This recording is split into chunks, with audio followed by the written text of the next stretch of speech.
হরে কৃষ্ণ। তো দেখো আজ একটু সায়ন আকাশ, সায়ন আকাশে আমরা অন্ন প্রসাদ পাই না, তো কী প্রসাদ পাই সেটা তোমরা দেখতে পাবো। তো এটা হচ্ছে ব্যাকওয়ার্ড ফল। ব্যাকওয়ার্ড ফলের আমরা খিচুড়ি বানাবো। এটা গাছের ফল এক ধরনের। হ্যাঁ, তো এটা আগে সাবুদানাও চলতো, এখন সাবুদানাটা চলে, তার সাথে আমরা এটাও খাই। ব্যাকওয়ার্ড ফল বলে এটাকে। এরকম দেখো আমি সব আলু ভাজবো এখানে খিচুড়ি খাওয়াবার জন্য আমি হাঁড়িটা বসিয়ে দিচ্ছি গ্যাসে, এবং এখানে এক সাইডে কুকারে বাদাম সেদ্ধ হচ্ছে। এখানে সাবুদানা ভিজিয়ে রেখে সাবুদানা ফ্রাইড রাইস হবে। সাবুদানাটা ফ্রাইড রাইস করার জন্য আগে থাকতে ভিজিয়ে রাখতে হয়। এখানে দেখো খিচুড়ি ব্যাকওয়ার্ডটা দিয়ে দিয়েছি, তো এখানে ফুটছে হালকা। এর মধ্যে কুমড়ো দিয়েছি হালকা, আলু কুমড়ো এগুলো সব অ্যাড করে দিয়েছি, কারণ কি খেতে ভালো লাগবে। এখানে আমি ভাজা মশলা গুঁড়ি করে নিচ্ছি, কারণ কোনো রকম মশলা অ্যাড হয় না এর মধ্যে।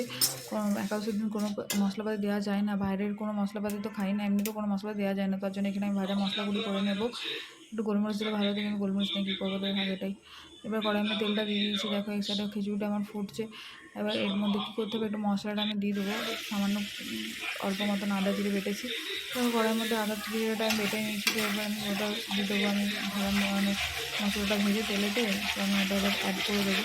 তো এবার ভগবানের রান্না করতে করতে আমি ভাবলাম যে আজকে তোমাদেরকে বলি, আজ হচ্ছে শয়ন একাদশী। শয়ন একাদশীতে ভগবান এই আমাদের আজ থেকে চাতুর্মাস ব্রত আরম্ভ, 1 মাস এখন মানে সাত খেতে পাবো না আমরা। তো আজ থেকে ভগবান শয়ন একাদশী মানে হচ্ছে যে ভগবান আজ থেকে এখন 4 মাস শয়নে যাবে, মানে নিদ্রাতে যাবে। তো তার জন্য এই 4 মাস আমাদের খুব রেস্ট মানে খুব পালনে থাকতে হয়। লাস্টে আমাদের সব থেকে লাস্ট মাস হচ্ছে কার্তিক মাস, যেই কার্তিক মাসে আমরা মানে উদযাপন করা হয়, দামোদর মাস যাকে বলে, সেই মাসটা লাস্ট থাকে। তো এখন থেকে শুরু, এখন যেমনি শাক খাওয়া নিষেধ, এরপরে দুধ, তারপরে দই, তারপরে হচ্ছে যে তারপরে টোটাল কার্তিক মাসটা আমাদেরকে পালন করতে হয়। তো এখন থেকে আমরা আজ থেকে আর কোনো শাক মানে শাক জাতীয় কোনো জিনিস আমাদের বাড়িতে হবে না। তো আজ একাদশী, শয়ন একাদশীতে ভগবান এখন 4 মাস নিদ্রাতে যাবে, 4 মাস পর ভগবানের ঘর উঠবে, এটাই নিয়ম আছে। তার জন্য একাদশীর নাম হচ্ছে শয়ন একাদশী। তো এখানে সাদা তেল দিয়ে আমি এখন আলুটা ভেজে নিচ্ছি, কেন সরষের তেল কোনো রকম সরষের তেল বা ভারী কোনো মশলা চলে না, চিংড়ি নুন খেতে হয়। টোটালি মানে কী বলবো, সেই মানে যে অনুকল্প যাকে বলে, সেই অনুকল্প প্রসাদ আমরা পাই একাদশীর দিনকে। এছাড়া ফলমূলও থাকে, কিন্তু ফলমূল খেয়ে বা বাড়ির বাচ্চারা ছাড়া থাকতে পারে না, তো তার জন্য এটা করা হয়। একাদশীর নিয়ম হচ্ছে বেশি করে ভগবানের নাম জপ করা, এবং যতটা পারা যায় ততটা সবসময় থাকা। কিন্তু হালকা ফুলকাটা বানাতে হয়, যেহেতু বাড়িতে ছোটো বাচ্চা আছে, মা আছে, সবাই তো সম্ভব না উঠতে থাকা। তো তার জন্য একাদশীতে এই রান্নাগুলো আমরা করি।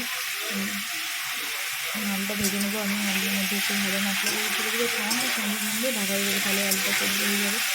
একাদশীতে অনেক রকম রান্না হয়, কিন্তু কী করবো, আমার খেতে ভালো না বলে তাই আমি অল্প স্বল্প রান্না করে আমি ছেড়ে দিচ্ছি। সেখানে দেখো আলুটা ভালো ভাজা করবার জন্য আমি একটু ঢাকা দিয়ে দেবো, জল দেবো না, জল দিলে কেমন একটা হয়েছে, নর্মাল দিলেই আমরা ঢাকা দিলে আলু ভাজাটা হয়ে যাবে। তো এখানে আমার ঢাকা দিয়ে আলু ভাজাটা হয়ে গেছে। এরপর আমি এখানে কড়াই তেল দিয়ে একটু সাবুদানাটা ভেজে নেবো, যেহেতু বললাম সাবুদানার ফ্রাইড রাইস। সাবুদানা ফ্রাইড রাইস করার জন্য দেখো প্রথমে কড়াই তেল দিয়েছিলাম, তারপরে হালকা জিরে, গোটা জিরে খাওয়া যেতে পারে, তার জন্য গোটা জিরে দিয়েছিলাম, একটু আদা ঘষে দিয়েছিলাম, একটু লঙ্কা কেটে কেটে দিয়েছিলাম, কেটে কেটে লঙ্কা বুনিয়ে দিয়েছিলাম, সরি কেটে কেটে দিয়েছি। তো এরপর দেখো আমি তাতে শুকনো লঙ্কাও দিয়েছিলাম হালকা। তো এরপর একটু ভালো ভালো টাইপের হবে। তো তার মধ্যে আমি আলু ছোটো ছোটো করে আলু কুচিয়ে নেবো, এবং ক্যাপসিকাম কুচানো, গাজর কুচানো এগুলো দিয়ে দেবো। এগুলো একটু ভাজা ভাজা টাইপের হলে তাহলে পরে আমি সাবুদানাটা দিয়ে নুন টুন দিয়ে নিয়ে নেবো। এখন থেকে যদি আমি প্রথমে রান্না দিতে যদি রান্নার প্রথমে যদি নুন দেওয়া হয়, তাহলে কেমন একটা মানে সবজিগুলো একটা কেমন একটা সেদ্ধ হয়ে যায় ঠিকই, কিন্তু কেমন একটা মানে একটু গলে যায়। তো তার জন্য আমি নুনটা সবসময় চেষ্টা করি একটু লাস্টে দেওয়ার দিকে, হ্যাঁ মানে মাঝখানে সময়টাতে, তাহলে যাতে আলু তাহলে অনেক কোনো জিনিসের সবজি একটু যাতে সবজিগুলো ভালো থাকে এবং দেখতেও ভালো লাগে। তো এখন দেখো আমি ভেজে ভেজে নেবো হালকা মতো।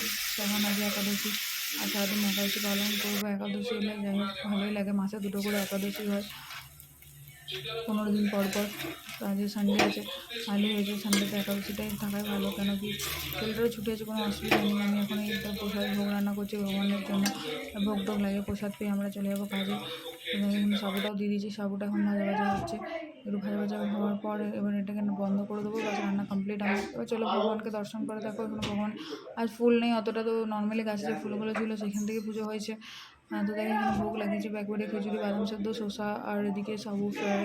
তো আর ফলমূল ছিল, কিন্তু ফলমূলগুলো এখন মা বললো দুপুরবেলা লাগাবো, তার জন্য বললাম ঠিক আছে থাক। তো এটাই আমি ব্লগটা